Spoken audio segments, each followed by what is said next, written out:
about graphic tees and skater shoes? Okay, now wait. Let's go, Airfoot! Don't cross it, ninja! He goes south for you. We sat across a table as long and as wide as this color line that still divides us whenever we talk about race. This line is not supposed to be there, but like this table, it is. He says I carry too much of the past with me. He tells me white people are tired of this issue, tired of having to prove they aren't racist. He points to the ghetto, to gang violence and rap music. He says we aren't even helping ourselves. I ask him if he sees me this way. He says, well, you're different. I tell him he has never felt the weight, pain, or struggle of walking around in dark skin. It's like playing Medal of Honor on hard mode all the time. But you only have one life, half the health, and no armor.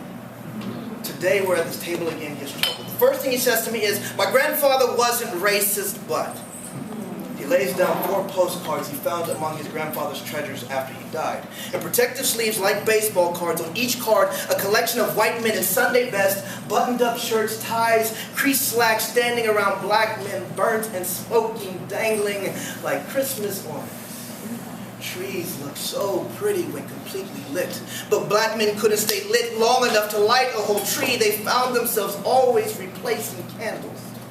I tell them, the first time I saw news for real up close was 7th grade. They told me it was a joke.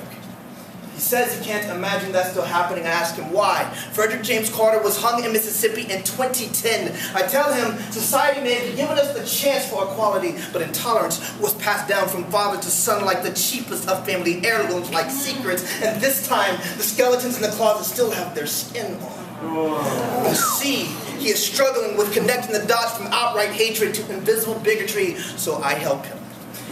He's standing next to me smiling. I'm hanging in postcard 1.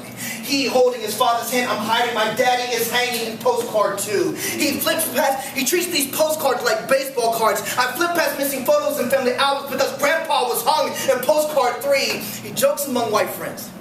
We have a black guy in our family tree. He's still hanging there. I tell him what hurts the most when whites I thought my friends turned Facebook into battlegrounds, when they displayed the dynasty entitled ignorance, when they showed Paula Dean's rite of passage or downplayed Trayvon Martin's family's pain, when they claim that I am the exception to the way they see an entire group of people. He asked me what to do with the postcards. Tell him I don't know. They are his family heirlooms. Mine is just the strange fruit spoiled in those pictures. He tells me he is sorry and means it.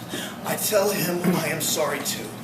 This time we cry and we hug, and it is from around this table, and at this moment now there is no color line.